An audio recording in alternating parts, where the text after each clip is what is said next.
अस्सलाम वालेकुम dear students, उम्मीद करता हूं कि आप सब खैर आफियत से होंगे। आज के दिन हम चैप्टर 5 रेकरेंस रिलेशन का लेक्चर नंबर 4 देखेंगे। लेक्चर नंबर 3 में कुछ ऐसी चीज़ें बताई गई थी जो कि आपकी बुक में नहीं लिखी, लेकिन फिर भी मैंने इसलिए वो चीज़ें बताई क्योंकि आने वाले लेक्चर्स में उन चीज़ों का यूज़ होगा। अगर आपको वो चीज़ें आती हैं तो आज का लेक्चर आपके लिए बहुत आसान होगा, लेकिन अगर आपको नहीं आती तो फिर भी आज का लेक्चर आप कर तो लेंगे लेकिन थोड़ी सी डिफ़िकल्टी होगी। ठीक है, तो देखिएगा मैं आज के लेक्चर और आने वाले लेक्चर में लेक्चर नंबर 3 का कितना ज़्यादा हवाला यूज़ करता। ठीक है, तो वो चीज़ें आपको पहले मैं थोड़ी सी यहाँ पे दोबारा बता देता हूँ। हमने पढ़ा था कि हमारे पास रेकरेंस रिलेशन होता है। ठीक हो गया। इस रेकरेंस रिलेशन को इसके ऑर्डर या डिग्री, इसकी बिना पे दो टाइप्स में डिवाइड कर दिया जाता है। एक होता है डिटर्मिनेंट ऑर्डर के रेकरेंस रिलेशन और एक होते हैं इनडिटर्मिनेंट ऑर्डर के रेकरेंस रिलेशन। इनडिटर्मिनेंट ऑर्डर के रेकरेंस रिलेशन, ठीक है, ये दो हमारे पास टाइप्स थी। फिर मैंने आपको बताया कि डिटर्मिनेंट ऑर्डर की भी आगे दो टाइप्स होती हैं, एक लीनियर और एक नॉन लीनियर। ठीक है, एक लीनियर और एक नॉन लीनियर। इसके बाद मैंने आपको बताया कि लीनियर की भी आगे मजीद दो टाइप्स होती हैं। इसको ज़रा हम साइड पे कर देते हैं, एक मिनट। फिर मैंने आपको बताया था कि लीनियर की भी हमारे पास दो टाइप्स होती हैं। एक हमारे पास आ गई थी कांस्टेंट कोफिशिएंट्स की और एक हमारे पास आ गई थी वेरिएबल कोफिशिएंट की, और इनकी एग्जांपल्स हमने सारी डिटेल के साथ की थी। फिर हमने देखा कि कांस्टेंट कोफिशिएंट की भी आगे मजीद दो टाइप्स हैं, जिसमें हमारे पास एक आ जाती है होमोजीनियस और एक आ जाती है non homogeneous. Non homogeneous, non homogeneous. अब अगर आज का लेक्चर आप गौर से देखें तो आज का लेक्चर हमारा होगा लीनियर होमोजीनियस रेकरेंस रिलेशन, बल्कि इनको ये लिखने की बजाय ये लिखना चाहिए था कि linear homogeneous recurrence relation with constant coefficient. ठीक है, यानी कि आज के लेक्चर में हम इस कैटेगरी को डिस्कस करेंगे। ठीक हो गया, ये क्या होते हैं और इनकी सारी एग्जांपल्स वगैरह हमने पिछले लेक्चर में डिटेल के साथ डिस्कस की थी, तो आज मैं इसकी आपको इन जनरल फॉर्म लिख के बताऊंगा। ठीक हो गया, तो चलिए आइए हम जनरल फॉर्म लिखते हैं। इसको मैं रिमूव कर देता हूँ, ये हमारा हो गया रिमूव। ठीक है, अब इसकी इन जनरल फॉर्म मैं आपको लिख के बताता हूँ। ये हमारे पास आएगी A N is equal to constant number 1 C1 और ए एन माइनस 1 और ए एन माइनस 1 और प्लस हमारे पास आएगा C2 और ए एन माइनस 2 और प्लस हमारे पास आएगा कॉन्स्टेंट नंबर 3 और साथ आ जाएगा ए एन माइनस 3 और प्लस ऑन ये चलता जाएगा और कहाँ तक जाएगा सी के और हमारे पास आएगा ए एन माइनस के। तो इसको मैं इक्वेशन नंबर 1 का नाम दे देता हूँ। ठीक है, ये हमारे पास इन जनरल फॉर्म है। जब कल हमने डिस्कस किया था तो मैंने आपको सादा अल्फाज में कहा था कि ऐसा रेकरेंस रिलेशन जिसमें ए एन, ए के अलावा कोई टर्म एक्स्ट्रा ना हो, सारी टर्म्स में ए मौजूद हो, या ए एन हो या ए एन माइनस 1 हो, ए एन माइनस 2 हो, सादा टर्म कोई भी ना हो। यानी कि ये देखें, तो अगर एग्जांपल दूं आपको तो ये वाली एग्जांपल मैंने सिंपल ली थी कि ये हमारे पास एक होमोजीनियस है। होमोजीनियस क्यों है? क्योंकि इसमें 3 टर्म्स हैं, 1 2 और 3, और तीनों में ए पाया जा रहा है। ठीक है, अगर ए के अलावा कोई आ जाए, फर्ज किया यहाँ एन स्क्वायर आ जाता तो ये नॉन होमोजीनियस बन जाती। अगर यहाँ पे 3 आ जाता, कोई कांस्टेंट आ जाता, फिर भी ये नॉन होमोजीनियस बन जाती। ठीक है, तो होमोजीनियस कौन सी होती है? जिसमें ए लाजमी पाया जाए। ठीक है, अगर फर्ज किया है इसके साथ स्क्वायर रूट 2 आ जाता तो हमें इससे कोई गर्ज नहीं, क्योंकि इस पूरी टर्म में ए वाली तो चीज़ है ना। ठीक हो गया। अब ये भी, इसको हमने दूसरे अंदाज से भी पढ़ा था कि ए वाली सारी टर्म्स को हम लेफ्ट हैंड साइड पे ले आए, तो देखें ये भी ए वाली टर्म है तो लेफ्ट हैंड साइड पे आ गई। ठीक है, और माइनस स्क्वायर रूट 2 और ये भी हमारे पास राइट हैंड साइड पे, लेफ्ट हैंड साइड पे आ गई। हमने कहा था कि अगर ए वाली सारी टर्म्स को उठा के लेफ्ट हैंड साइड पे ले आए तो राइट हैंड साइड पे 0 बचे, तो ऐसे रिलेशन को हम होमोजीनियस कहते हैं। ठीक है, और लीनियर का मैंने आपको बताया था कि ए की पावर 1 होनी चाहिए।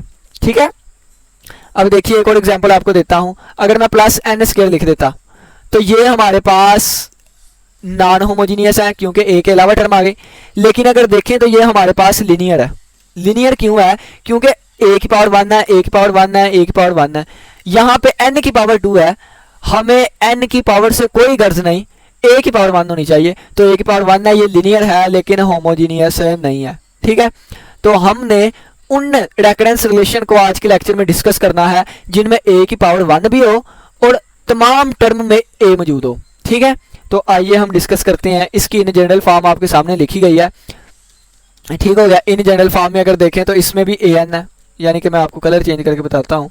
ये देखें इसमें भी ए एन है, इस टर्म में भी ए वाली है चीज़, इसमें भी ए है, इसमें भी ए है, इसमें भी ए है। और अगर हम सभी को उठा के एक साइड पे ले आए यानी कि A N minus C1 A N minus 1 और minus C2 A N minus 2, तो आ जाएगा ए एन माइनस 2 और माइनस C3 ए एन माइनस 3 और माइनस सोन माइनस सी के ए एन माइनस के। अगर सभी को उठा के हम लेफ्ट हैंड साइड पे ले आए तो राइट हैंड साइड पे 0 बच गया, यानी कि ये हमारे पास एक लीनियर होमोजीनियस रेकरेंस रिलेशन है क्योंकि राइट हैंड साइड पे 0 आ गया जब सारी एवल टर्म्स को उठा के लेके आए और पावर ए की हमारी 1 है, तो ये लीनियर होमोजीनियस रेकरेंस रिलेशन है। ठीक हो गया, तो इस सभी को रिमूव करते हैं, हमारे पास जनरल फॉर्म ही बहुत है। ठीक है, तो चलें जी, अब देखिएगा ये इक्वेशन नंबर 1 कह लें।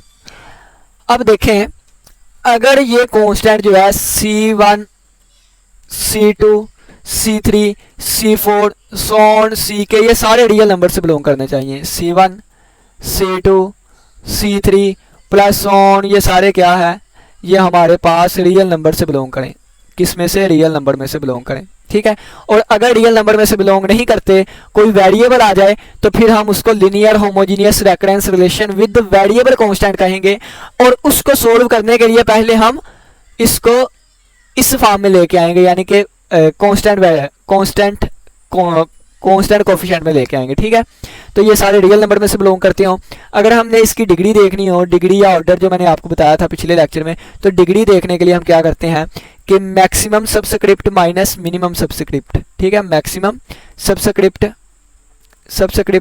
माइनस मिनिमम सबस्क्रिप्ट करते हैं, मिनिमम सबस्क्रिप्ट करते हैं।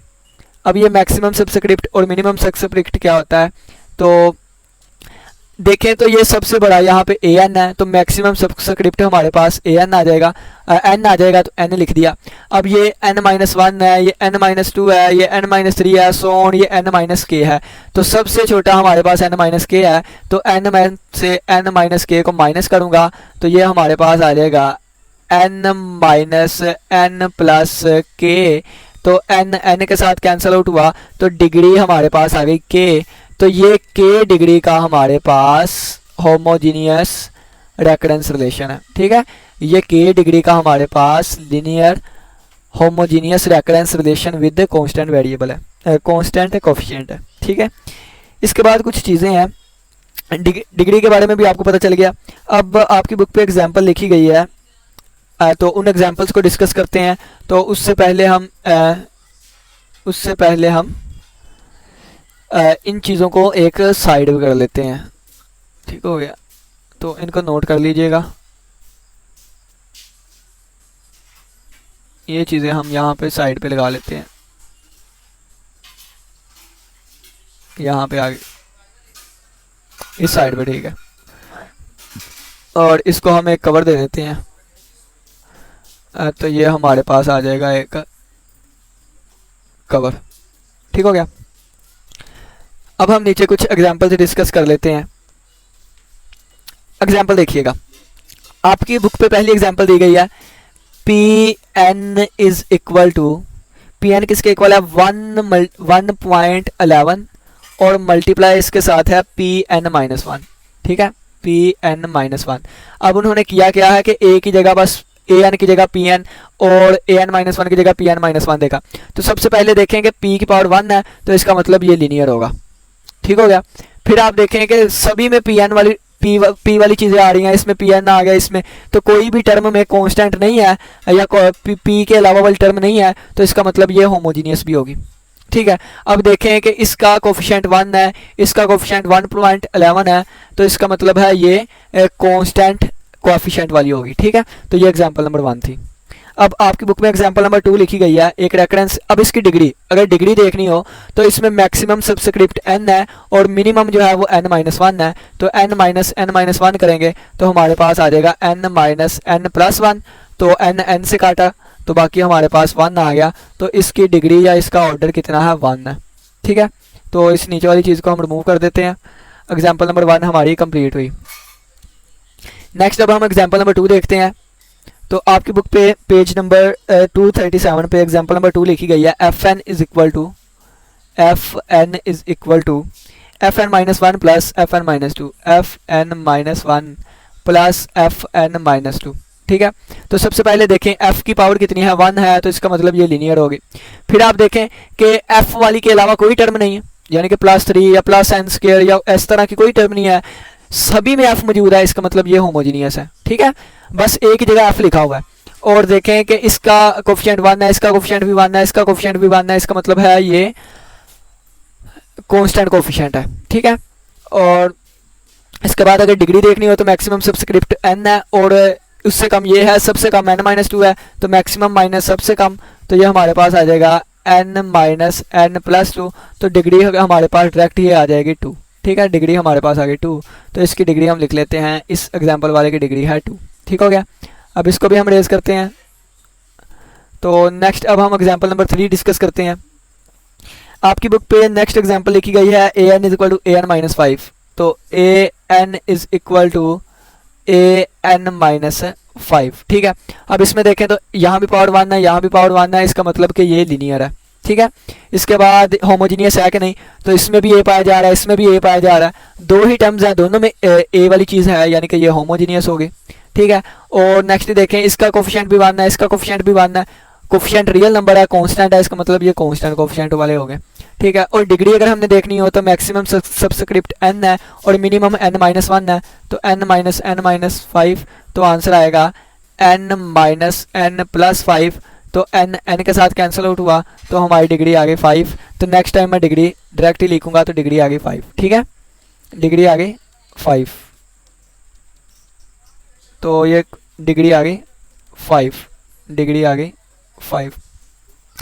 आपकी बुक में नेक्स्ट एग्जांपल लिखी गई है an is equal to, next example लिखी गई है an is equal to an-1 plus an-1 plus an-2 का स्क्वायर an-2 होल का स्क्वायर। ठीक हो गया, अब ये देखें कि ये लीनियर नहीं होगी। लीनियर क्यों नहीं होगी, क्योंकि a की पावर जो है वो स्क्वायर आ गया, a की पावर 2 आ गया, 1 नहीं है, तो ये नॉन लीनियर है। ठीक है, होमोजीनियस है कि नहीं, तो इसमें भी हमारे पास, अब देखें, अब हमने इसको देखना है कि ये होमोजीनियस है या नहीं। पहली बात तो ये देखें कि ये हमारे पास जब लीनियर ही नहीं रही, जब ये हमारे पास लीनियर ही नहीं रही तो होमोजीनियस कैसे रहेगी। ठीक है, अब ये हमारे पास लीनियर ही नहीं है, तो आज के लेक्चर में हम डिस्कस कर रहे थे linear homogeneous recurrence relation with coefficient variable. जब लीनियर ही नहीं है तो जो आज के लेक्चर में हम डिस्कस कर रहे हैं ये इनमें से कुछ भी नहीं होगा। ठीक है, और इसके बाद नेक्स्ट एग्जांपल आपकी बुक में दी गई है hn is equal to 2hn-1 2hn-1 और इसके आगे +3 अब हमने ये देखना है, तो अगर हम देखें तो ये लीनियर है कि नहीं, तो h की पावर 1 है, h की पावर 1 है, तो ये हमारे पास लीनियर है। इसके बाद होमोजीनियस चेक करना है, तो इसमें भी h वाली है, इसमें भी h वाला है, लेकिन इसमें h वाली चीज़ें नहीं है, तो इसका मतलब है कि जब हम इस h वाली को इस तरफ ले आएंगे तो ये बनेगा hn-2 hn-1 इक्वल टू 3, तो राइट हैंड साइड पे हमारे पास 0 नहीं बचा, तो ये हमारे पास लीनियर है नहीं होगी, बल्कि ये हमारे पास होमोजीनियस नहीं होगी, बल्कि ये नॉन होमोजीनियस है, तो होमोजीनियस नहीं है। तो होमोजीनियस नहीं है, तो हम जो चेक कर रहे थे वो चीज़ें रही ही नहीं हमारे पास। ठीक है, तो इसके बाद हम बस इतनी ही एग्जांपल लिखी गई है और इसके आगे बयान किया गया है कि लीनियर होमोजीनियस रेकरेंस रिलेशन को हम दो वजह से स्टडी करते हैं। एक ये कि इसका मॉडलिंग प्रॉब्लम्स में यूज़ होता है, मॉडलिंग प्रॉब्लम्स में ये हमारे पास आती है और इसको सिस्टमेटिकली तरीके से हम सॉल्व कर सकते हैं। ठीक है, अब कैसे सॉल्व कर सकते हैं, तो solution of recurrence relation with coefficient constant coefficient, ये हमारा नेक्स्ट टॉपिक है, उसको हम डिस्कस करते हैं। तो ये एग्जांपल्स पहले हम इनको थोड़ा सा एग्जांपल को तरतीब दे दें, जो चीज़ें हमने पढ़ी हैं, ठीक है, ताकि हम एंड पे इसको समरी के तौर पे बयान भी कर सकें। ये नंबर 1 एग्जांपल थी, ये एग्जांपल नंबर 2 थी, ये एग्जांपल नंबर 3, ये एग्जांपल नंबर 4 और ये एग्जांपल नंबर 5 थी। ठीक है, तो चलिए आइए अब हम इनको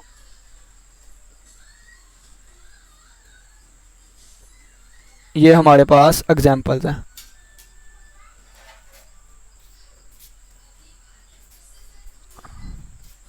ये हमारी एग्जांपल्स, ठीक है, तो चलिए आइए अब हम इनको एग्जांपल्स वाले डब्बे में बंद कर लेते हैं, इसको कर लेते हैं एग्जांपल्स।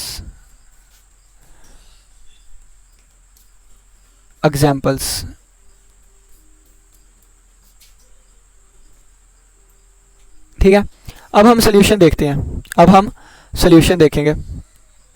तो हमारे पास अब आएगा solution of recurrence relation with constant coefficients, solution of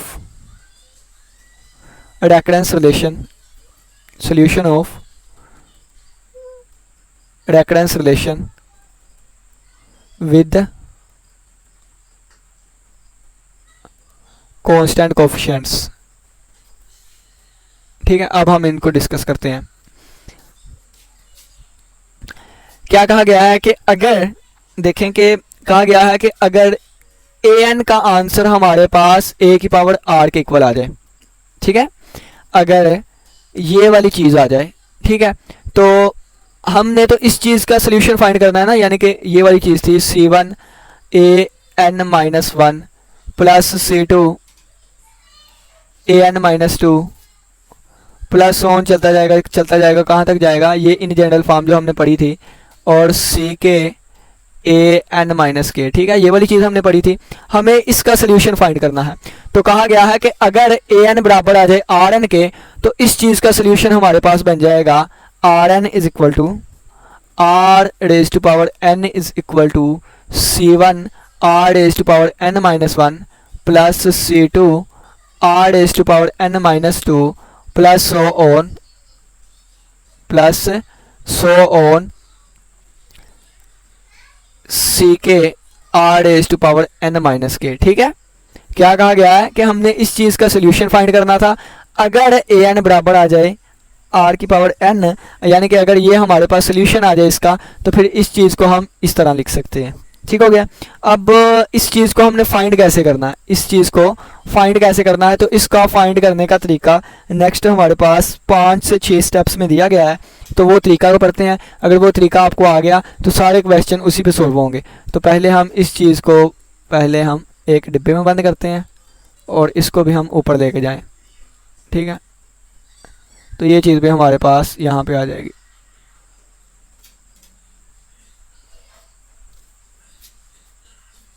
ठीक हो गया,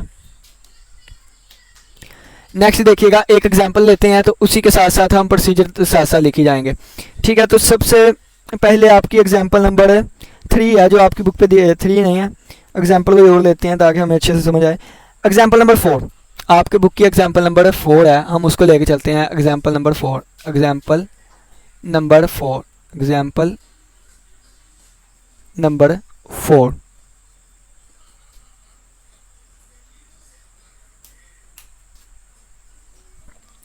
एग्जाम्पल नंबर 4 में हमें कहता है कि A N is equal to 6 A N minus 1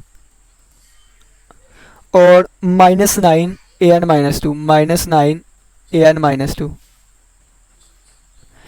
ये हमारे पास रेकरेंस रिलेशन है और साथ इनिशियल कंडीशंस दी गई हैं। A0 किसके इक्वल है 1 के, ठीक है, और A1 इक्वल है 6 के। ठीक है, ये हमें दी गई हैं।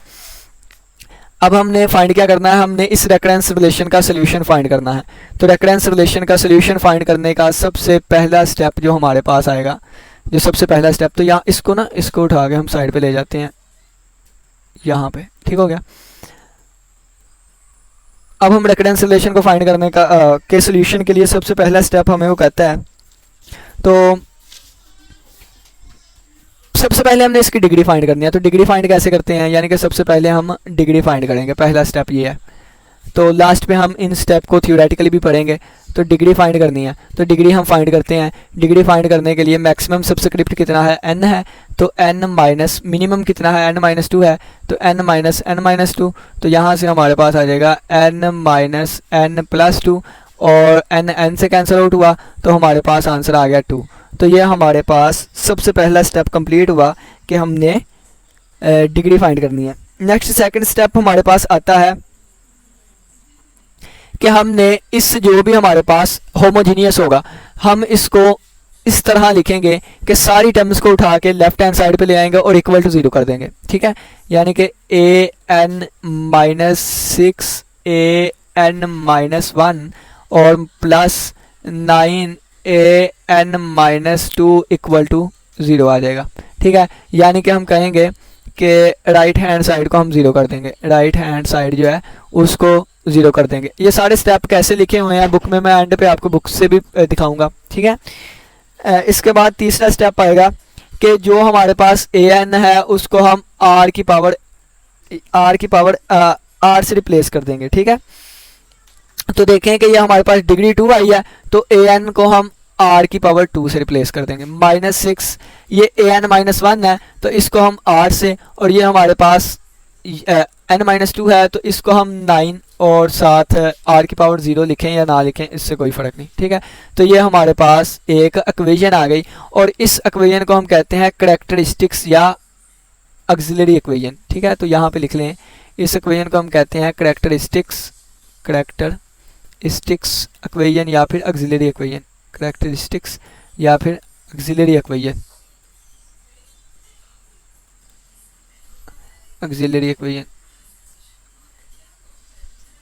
ठीक है।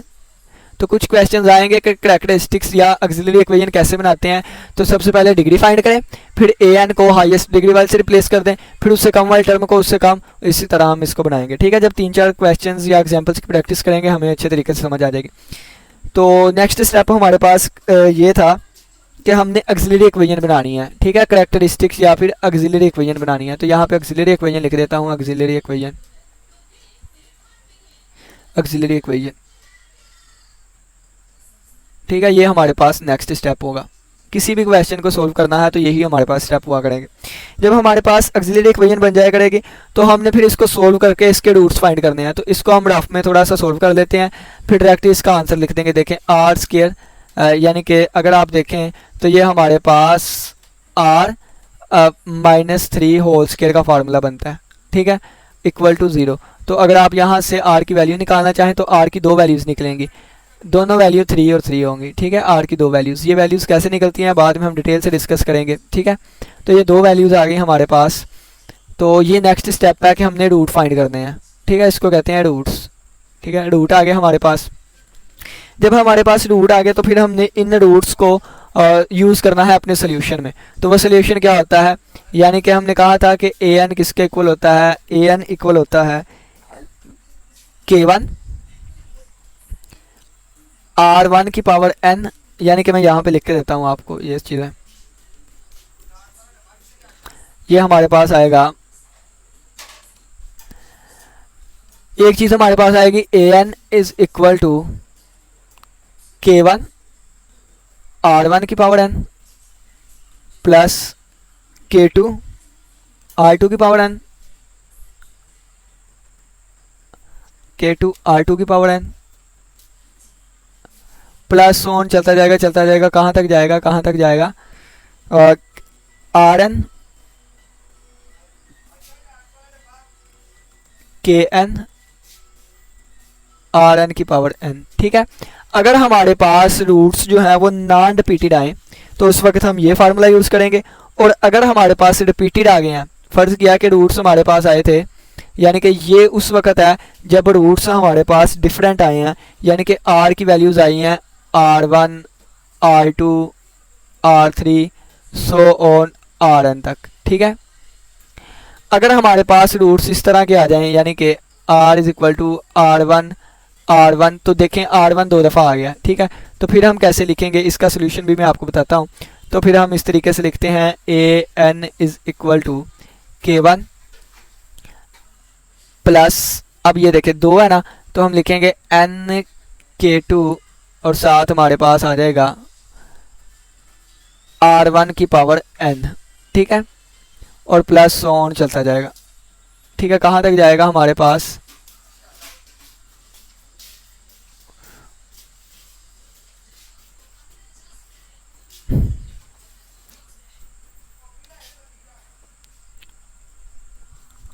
ये ना ये काम नहीं ठीक है, हमारे पास जगह कम है, लिखने को ज़्यादा है।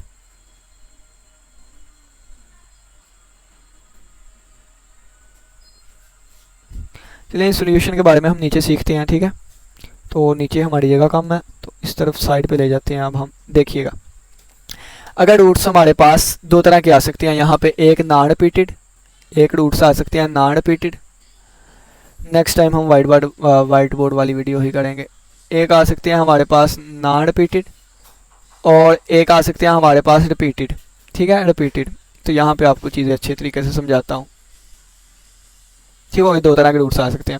फर्ज किया नॉन रिपीटेड आएंगे, तो फर्ज किया है कि आर की वैल्यू आ गई 1 2 3 4 5। ठीक है, या आर की वैल्यू आ गई 2 9 -8। ठीक है, कोई भी तो इसी तरह अगर हम इन जनरल लिखना चाहें तो इन जनरल आएगा आर की वैल्यूज R1 R2, देखे सभी अलग अलग होंगी, R3 और सो ऑन, ये चलती जाएंगी। ठीक है, अगर हमारे पास नॉन रिपीटेड रूट्स आ जाए, ठीक है, Rn तक, ये वाले आ गए, फिर हम इनका सोल्यूशन कैसे लिखेंगे, तो सोल्यूशन मैं येलो से लिखता हूँ ताकि आपको पता लगे। तो हम लिखेंगे an is equal to K1 constant plus इस R1 की पावर n। ठीक है, प्लस K2 कॉन्स्टेंट इस R2 की power n, plus so on करते जाएंगे करते जाएंगे करते जाएंगे, कहां तक, Kn इस Rn की पावर n। नहीं समझ लगी तो कोई बात नहीं, अभी हम चीजें जानते हैं, अच्छे तरीके से समझ आएगी। ठीक है, अब ये देखें, अगर मैं इसको लेके चलना चाहूं इसको, ठीक है, तो मैं कैसे लिखूंगा, an इज इक्वल टू, कितनी वैल्यूज हैं, 1 2 3 वैल्यूज हैं, आपने तीन चीजें लिख दी हैं, K1 K2 और K3। ठीक है, सभी के साथ प्लस, तो प्लस का यूज करेंगे हम। ठीक है, तो प्लस का यूज यहाँ पे आ जाएगा, प्लस और प्लस। अब देखें, पहली वैल्यू 2 है तो 2 की पावर n लिख दूंगा, दूसरी वैल्यू 9 है तो 9 की पावर n लिख दूंगा, तीसरी वैल्यू क्या है, -8 है तो -8 की पावर n लिख दूंगा। ये हमारा सोल्यूशन लिख दिया गया। ठीक है, इसी तरह तो हमने किया। अब देखिएगा, अगर सभी वैल्यू डिफरेंट हो उस वक्त हम ये लेके चलेंगे। ठीक है, अब देखें, अब अगर ये वाली चीज़ है यानी कि ये आ गया, तो हम इसको कैसे लिखेंगे, तो इसको हम इस तरीके से लिखेंगे an इज इक्वल टू, कितनी वैल्यूज है, 5 है, तो 5 को हम इस तरह लिखेंगे K1 plus K2 plus K3 plus K4 plus K5। ठीक है, अब देखिए, सबसे पहली वैल्यू 1 है तो 1 की पावर n, दूसरी वैल्यू 2 है 2 की पावर n, तीसरी वैल्यू 3 है 3 की पावर n, चौथी वैल्यू 4 है 4 की पावर n, पांचवी वैल्यू 5 है तो 5 की पावर n। फर्ज किया है इसके आगे आगे होता -7, तो फिर हमारे पास आना था प्लस K6 और -7 की पावर n। ठीक है, तो ये प्रोसीजर उस वक्त था कि जब हमारे पास रूट्स ना रिपीटेड हो, यानी कि कोई भी रिपीट ना हो। ठीक है, ये हमारे पास छठा स्टेप है। कितनवा स्टेप है, ये हमारे पास चौथा स्टेप था। पांचवें स्टेप पे चलते हैं कि जब हमारे पास रूट्स जो हैं वो रिपीटेड आ जाए। ठीक है, जब हमारे पास रूट्स जो हैं वो रिपीटेड आ जाएं, फिर हमने उसको कैसे लेके चलना है, repeated roots, repeated repeated example से समझते हैं। ठीक है, फर्ज किया कि r की वैल्यू आ गई हमारे पास 1 नहीं लेते, 3 3 3 3 5 7 ले लेते हैं, 5 7 ले लेते हैं। ठीक हो गया, तो यहाँ पे क्या आएगा, an is equal to K1 plus K2 plus K3 plus K4, यानी कि पहले वाले जुगाड़। ठीक है, देखें ना, रीज़न भी पता चलेगा कि रिपीटेड के लिए हम अलहदा क्यों करते हैं। सबसे पहली वैल्यू 3 है तो 3 रेज़ टू पावर n लिख दिया, दूसरी वैल्यू भी 3 है 3 रेज़ टू पावर n लिख दिया, तीसरी वैल्यू 5 है 5 रेज़ टू पावर n लिख दिया, आगे वाली वैल्यू 7 है तो 7 रेज़ टू पावर n लिख दिया। ठीक है, लेकिन अगर हम गौर करें तो इन दोनों में से 3 की पावर n कॉमन आ रहा है तो आ जाएगा k1 प्लस k2 और 3 की पावर n। ठीक है, और ये आ जाएगा प्लस k3 और 5 की पावर n और प्लस k4 7 की पावर n। ठीक है, अब ये देखें कि ये चीज़ मिलके दोबारा एक कांस्टेंट बन जाएगी, यानी ये तो इस तरह बन जाएगा ना, यानी कि इसको 5 का नाम दे दिया तो ये दोबारा मिलके एक चीज़ बन गई, तो ये चीज़ तो हमारा काम ख़राब हो गया। यानी कि देखें ना कि जितनी पावर हो उतने ही आर्बिट्रेरी कांस्टेंट आते हैं, यानी कि यहाँ पे देखें तो 1 2 3 4, यानी कि 4 आंसर आए थे, लेकिन यहाँ पे कितने कांस्टेंट आ रहे हैं, 1 2 3 कांस्टेंट आ रहे हैं, हमें 4 चाहिए। अगर हमने 4 बनाने की कोशिश की तो ये तो यहाँ पे हंगामा हो गया, तो इस हंगामे से बचने के लिए हम क्या करते हैं, यहाँ पे सिंपली साथ n लगा देते हैं ताकि ये इसके साथ मिक्स ना हो, यानी कि यहाँ पे n लगा देंगे तो फिर ये ऐड नहीं हो सकते। ठीक हो गया, बस ये सिंपली काम हमने करना है। दोबारा देखिएगा अब हम, यानी कि अब हम सिंपल तरीके से समझते हैं, अब हम सिंपल तरीके से समझते हैं। अब देखिएगा सिंपल, दोबारा, ठीक है, दोबारा देखिएगा। अब हम अगर इसका सोल्यूशन लिखना चाहते हैं तो हम कैसे लिखेंगे, an इज इक्वल टू, अब ये k1 plus k2 plus k3 और प्लस k4। ठीक हो गया, अब देखें, अब इसके साथ हमने 3 लगा दिया 3 की पावर n, अब इसके साथ 3 की पावर n नहीं लगाएंगे क्योंकि ये रिपीटेड है तो हम n 3 की पावर n लगाएंगे। ठीक है, और नेक्स्ट हम लिखेंगे 5 की पावर n और नेक्स्ट हम लिखेंगे 7 की पावर n। ठीक है, अब एक और एग्जांपल लेते हैं, जब r आ जाता 3 3 3 5 5 और आ जाता 7 7 7 7 7। ठीक है, अब हम इसको कैसे इसका आंसर लिखते हैं तो देखिएगा, an is equal to 1 2 3 4 5 6 7 8 9 10 10 values हैं, तो हम क्या लिखेंगे k1, हम क्या लिखेंगे k1 प्लस, थोड़ा सा आगे करके लिख लेते हैं, plus k2 plus k3 plus k4 plus k5 plus k6, तो नेक्स्ट हम नीचे लिख लेते हैं plus k7 plus k8 plus k9 plus k10। ये चीज़ें हमने लिख ली। अब देखिएगा यहाँ से कहानी में ट्विस्ट आएगा। अब ये 3 है तो 3 की पावर n लिख दिया। ठीक है, अब ये भी 3 है, जब मैं 3 की पावर n लिखूंगा तो 3 की पावर n कॉमन आ जाएगा k1 प्लस k2, यानी कि ये दोबारा एक कांस्टेंट बन जाएगा, तो इसको अलहदा करने के लिए मैं साथ लिखूंगा n 3 की पावर n। ठीक है, अब इसको ये नेक्स्ट, यानी कि ये भी क्लियर हो गया, ये भी क्लियर हो गया। अब ये नेक्स्ट 3 की पावर n है तो 3 की पावर n लिखूंगा तो ये दोबारा एक जैसे हो जाएंगे। ठीक है, कांस्टेंट प्लस कांस्टेंट हो जाएगा। अब अगर यहाँ पे n 3 की पावर n लिखूंगा तो इन दोनों में से n 3 की पावर n कॉमन आएगा, k2 प्लस k3 दोबारा एक कांस्टेंट बन जाएगा, तो इसको अलहदा करने के लिए मैंने n स्क्वायर लगा दिया। ठीक हो गया, अब देखिएगा, अब 5 है तो 5 के लिए मैं 5 की पावर n लगा दूंगा। अब नेक्स्ट वाला 5 है तो इसको अलहदा करने के लिए n 5 की पावर n लगा दूंगा। ठीक हो गया, यानी कि ये इसके साथ आपस में मिले ना। अब देखिए नेक्स्ट 7 है तो 7 की पावर n लगा दिया। अब नेक्स्ट दोबारा 7 है तो अब इसके साथ 7 की पावर n लगाऊंगा तो ये दोनों तो सेम हो जाएंगे, तो फिर इसके साथ 7 n की पावर n लगाऊंगा। ठीक है, n 7 की पावर n। अब नेक्स्ट के साथ मैं n 7 की पावर n लगाऊंगा तो ये दोनों मिक्स हो जाएंगे, इसलिए n स्क्वायर लगाऊंगा। अब इसके साथ अगर मैं n लगाऊंगा 7 की पावर n लिखूंगा तो ये दोनों एक कांस्टेंट बन जाएगा। अगर मैं n 7 की पावर n लगाऊंगा तो ये दोनों सेम हो जाएंगे। अगर मैं n स्क्वायर लगाऊंगा तो ये दोनों सेम हो जाएंगे, तो फिर मैं n क्यूब लगाऊंगा। ठीक है, तो इसी के साथ n 4 7 raise to power n, तो ये हमारे पास क्या आ गया, सोल्यूशन आ गया। ठीक है, ये हमारे पास सोल्यूशन आ गया। तो इस तरह हम रिपीटेड रूट्स का सोल्यूशन लिखते हैं। ठीक हो गया, अब याद पता चल गया। अब रिपीटेड रूट्स के लिए इन जनरल हम देख लेते हैं, इन जनरल। ठीक है, यहाँ पे अगर r हमारे पास r1 हो, दूसरी वैल्यू भी हमारे पास r1 हो, तीसरी वैल्यू चेंज है और सो ऑन, ये चलती गई, यानी कि r3 है नेक्स्ट हमारे पास और ये चलती गई rn तक, तो फिर इसका आंसर क्या आएगा, तो हम लिखेंगे an इज इक्वल टू, पहली r1 है तो k1 R1 की पावर n, ठीक है, प्लस K2। अब R1 की पावर n लिखेंगे तो ये दोनों तो सेम हो गई, तो इसलिए हमने इस चीज़ से बचने के लिए n R1 की पावर n लिख दिया, ठीक है। और नेक्स्ट हम वैसे ही लिखेंगे जैसे हम नॉन रिपीटेड के लिखते हैं, R3 K3 R2 की पावर n और प्लस K4 R3 की पावर n और प्लस ऑन कहाँ तक जाएगा Kn नहीं अब लिखेंगे। अब देखें ये 3 है तो ये 2 आया, ठीक है, ये 4 है तो ये 3 आया, ये n आएगा तो ये n-1 आएगा, या ये n+1 आएगा, ठीक है। तो ये इस तरह आएगा, ठीक हो गया।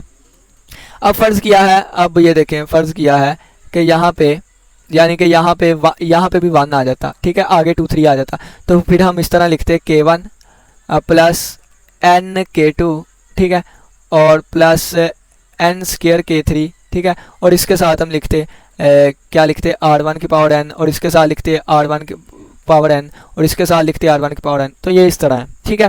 तो मैंने ये जो यहाँ पे इस तरह लिखा था, तो बुक में कैसे लिखा जाता है, बुक में इस सारी टर्म में से 3n कॉमन ले लिया जाता है, यानी कि यहाँ पे अगर मैं लिख के दिखाऊँ आपको तो इस तरह लिखा जाता है an = K1 plus n K2 plus n² K3, ठीक है, और इस सभी में से उन्होंने 3 की पावर n कॉमन ले लिया होगा, ठीक है। इसी तरह वो बुक वाले करते हैं, तो आपने जैसे करना है ये तरीका भी बिल्कुल ठीक है, ठीक है, ये मैंने आपको समझाने के लिए यूज़ किया। आप इस तरह भी कर सकते हैं K4 प्लस n K5, ठीक है, और इसके साथ कितनी पावर आएगी 5 की पावर n, ठीक है। 7 वाला अगर हम लिखना चाहें तो 7 वाला इस तरीके से आएगा हमारे पास, प्लस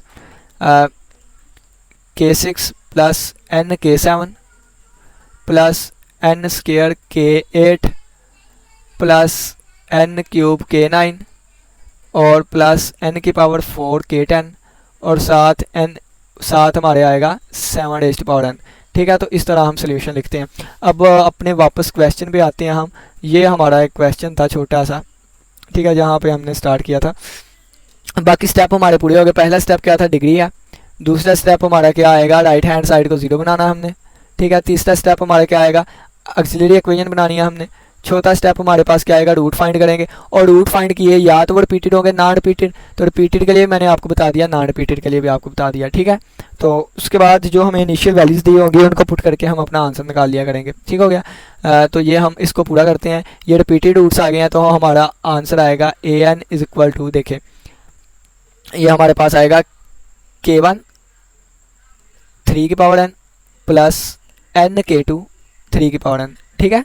आप इस तरह भी लिख सकते हैं। आप चाहें तो इसको रिमूव करके डायरेक्टली 3 की पावर n कॉमन लें, तो ये हमारे पास आ जाएगा K1 प्लस n K2 और 3n, ठीक है। तो ये हमारे पास हमारा आ गया सोल्यूशन। क्या आ गया, हमारा सोल्यूशन आ गया। 1 मिनट हम थोड़ा सा इसको एक्सपेंड कर लेते हैं।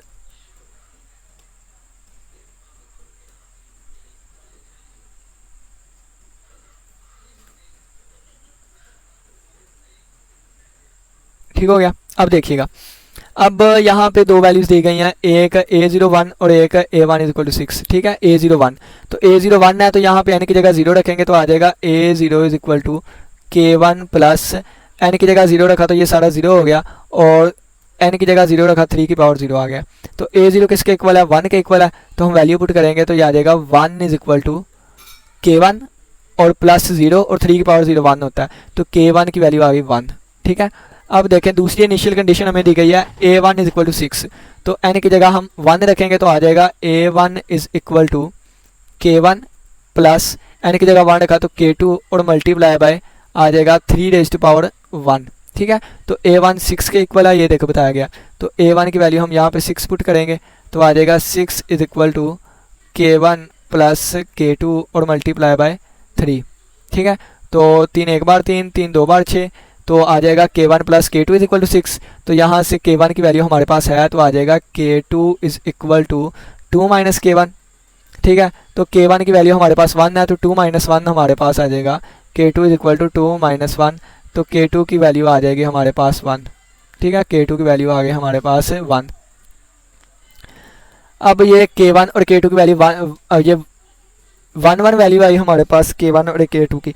अब ये वैल्यू दोनों जो है हम पुट करेंगे इसमें, इस वाले में, इस वाले में, ठीक है। तो पुट करते हैं तो आ जाएगा हमारे पास A N is equal to K1 की वैल्यू 1 है प्लस n वैसे का वैसे ही, K2 की वैल्यू भी 1 है तो 1 मल्टीप्लाई हो गया तो 3 तो ये हमारे पास एट द एंड जो भी आंसर आया ये हमारा रिक्वायर्ड आंसर है, ठीक है। तो ये स्टेप्स भी आपको बताएं। सबसे पहले हमने डिग्री फाइंड करनी है। अब हम एक क्वेश्चन जो है ना वो डायरेक्ट ही सोल्व करने की कोशिश करते हैं। वो क्वेश्चन आपकी एग्जाम्पल नंबर 5 है, ठीक है। तो एग्जाम्पल नंबर 5 लेके चलते हैं हम। एग्जाम्पल नंबर 5, एक मिनट यहाँ से ना इस तरह कर। एग्जाम्पल नंबर 5,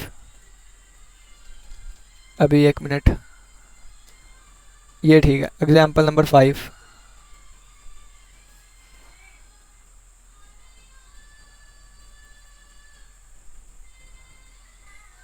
एग्जाम्पल नंबर 5 है, देखिएगा। डायरेक्ट करने की कोशिश करूँगा। टोटल एग्जाम्पल जो है आपकी बुक में इसके रिलेटेड वो 6 हैं, तो एग्जाम्पल नंबर 6 को ही पकड़ते हैं, सबसे बढ़िया। हाँ जी ठीक है। A N is equal to तो ये ज़रा सा मदम हो रहा है तो हम इसको इस तरीके से ही लेके चलते हैं। एक मिनट, हाँ ठीक है।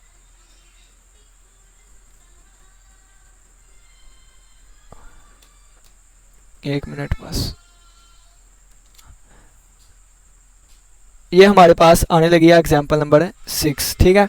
तो एग्जाम्पल नंबर 6 में हमें कहता है find the solution of the recurrence relation. हमने रेकरेंस रिलेशन का सोल्यूशन फाइंड करना है जिसमें हमारे पास ए एन इक्वल है, जिसमें हमारे पास ए एन हमें दिया गया है। A N is equal to -3 A N -1 और इसके आगे -3 ए एन -2 और इसके आगे है -3 ए एन -3 और इनिशियल कंडीशन जो हमें साथ दी गई हैं वो A0 इज इक्वल टू 1 है, ठीक है। और इसके साथ A1 इज इक्वल टू -2 है, ठीक हो गया। और A2 हमारे पास -1 है, ठीक है। अब इसका हमने सोल्यूशन फाइंड करना है, तो देखिएगा हम जल्दी से जल्दी कितनी जल्दी करते हैं। तो स्टेप नंबर 1 लेके चलते हैं। अब देखें, हाईएस्ट ये है, मिनिमम ये है, तो n में से n-3 करेंगे तो डिग्री हमारे पास आ जाएगी 3, ठीक है। डिग्री 3 आएगी तो इस पे हमारे पास r³ आ जाएगा। इसके अलावा ये -3 इधर आकर +3 हो जाएगा, +3 r² आ जाएगा, ठीक है। ये -3 उधर आकर +3 हो जाएगा तो +3 r हो जाएगा और ये माइनस उधर आकर प्लस हो जाएगा, +1 इक्वल टू 0 हो जाएगा, ठीक है।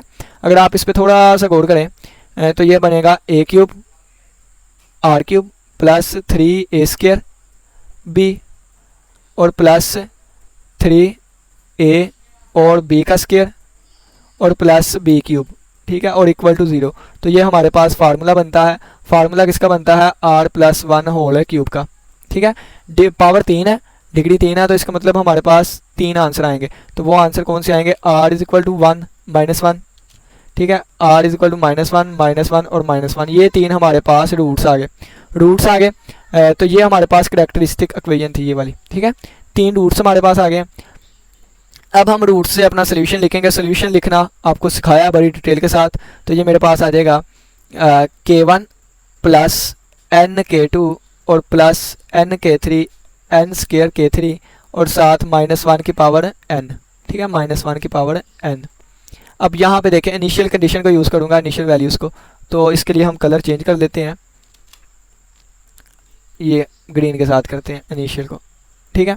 अब देखें, n की जगह जब 0 रखूँगा तो a0 1 के इक्वल है, ठीक है।